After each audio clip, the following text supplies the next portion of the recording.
Hi, I'm Anthony Leonardi. I lead our advanced platform specialist team here at Pega, and I look at our What's New in Blueprint page every couple of weeks and record myself going through what's new in Blueprint. So without further ado, let's do it together.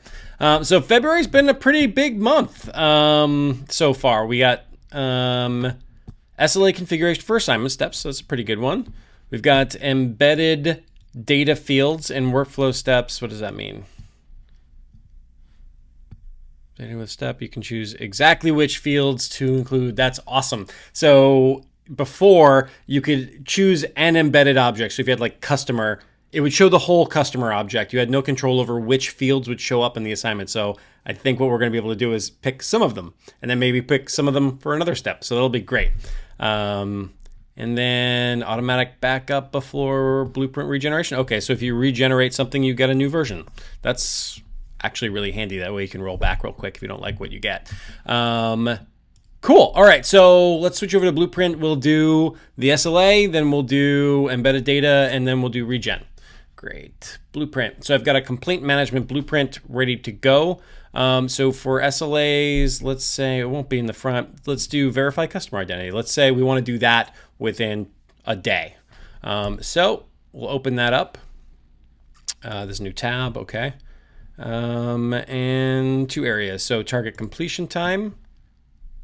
So, okay, so it's not like I can just type it in. So I can do, I have to select. So 1 week, 3 days, 48 hours. There's no, oh, it's 24. I was like 3 days. I was looking for 1 day. So 24 hours. Okay. Increases to, so if it's not met, we'll go to medium. We'll notify. Okay, this is cool.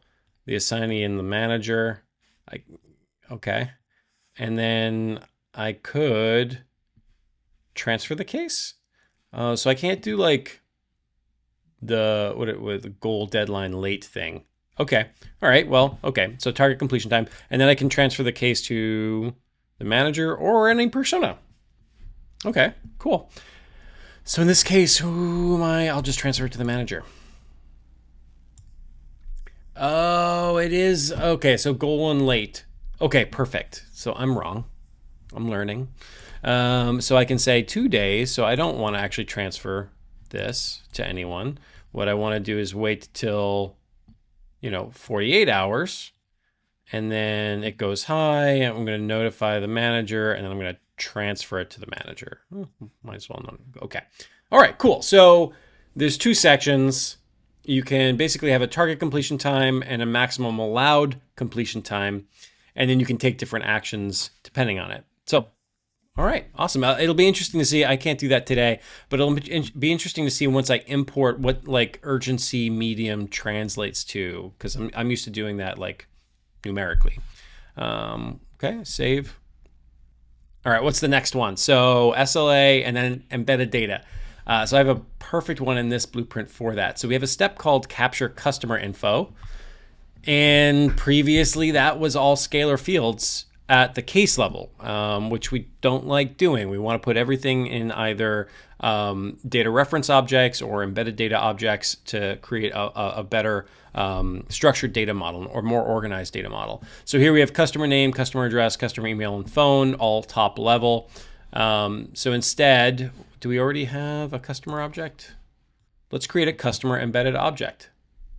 I don't have that. So let's add a field and we'll do some video magic here.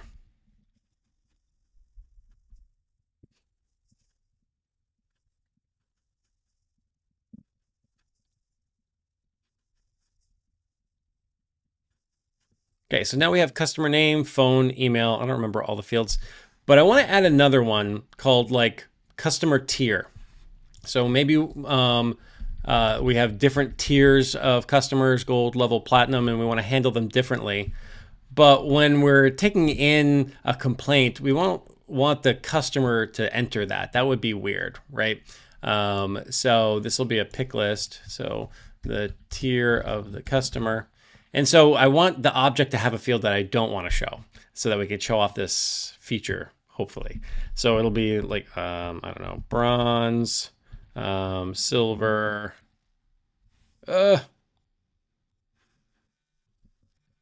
gold.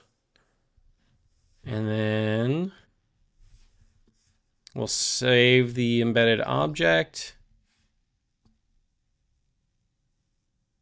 And then we'll go back and we can add it to this screen. So we'll add the field. So now we see customer has the familiar little caret next to it. And I can choose the whole thing, or I can choose just the fields. So this is awesome. All right. So I'm going to, okay, cool. And I get them individually so I can reorder them. So that's cool. So let's do something fun. Let's put customer name, customer. I want to see if we render this stuff differently based on whether it's embedded or not. Do you know what I mean? So let's like interweave these. Actually, you know what? Let's not do that. Let's do something different. Phone number. Let's just add another random field. Let's call do product identified. Sure, whatever. I just want to see like how we deal with the ordering. So let's save, and if we like style it differently, if it's embedded or not. So now let's go to preview and check to see what we get. Custom product. Okay. So that's not where I put the product identified, customer name, phone number, email address. Let's see what happens if I go back. If I put it all the way at the end. So I do remember they always put the embedded objects at the bottom in previous versions. So maybe that, whoops. Oh, we have to refresh. Customer complaint.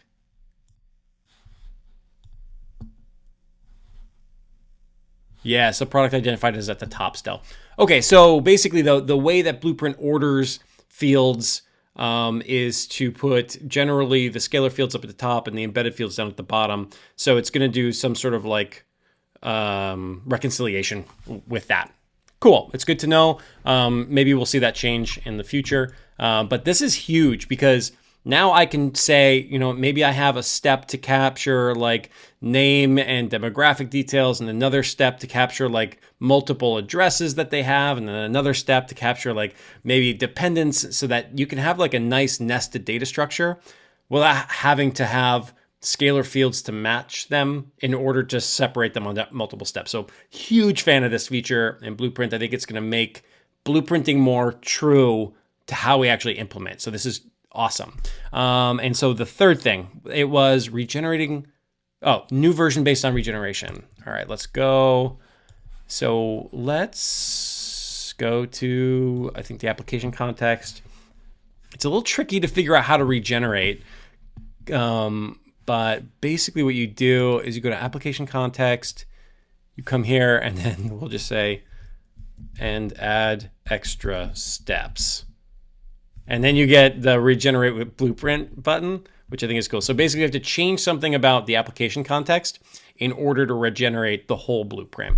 So we're going to go ahead and click regenerate. Yes, regenerate assets.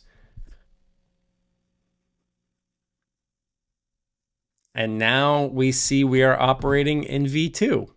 And so I assume if I go back out, I can just switch back to V1 and revert back to that version like I can with versioning. So that's pretty cool. One thing I want to try is if I open this, where do I, here, let's go to next.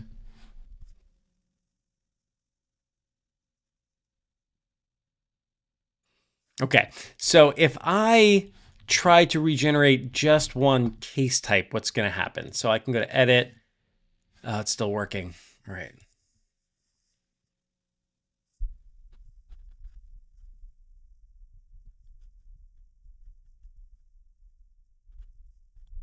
Okay, so what happens if I just like regenerate a case type? I wonder if I'll still get a new version. So I'm on version 2 now. So instead of just regenerating the whole thing, I just want to regenerate the complaint intake.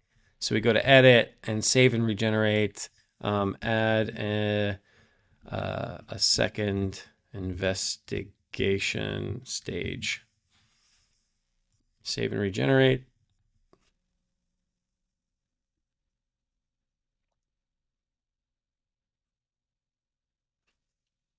Okay, so it regenerated, but I don't have a new version. Okay, that's fine. So if you want to get the new version and capabilities, you got to regenerate the whole blueprint. But I bet you Products is probably working on this because this would be awesome if you could have it.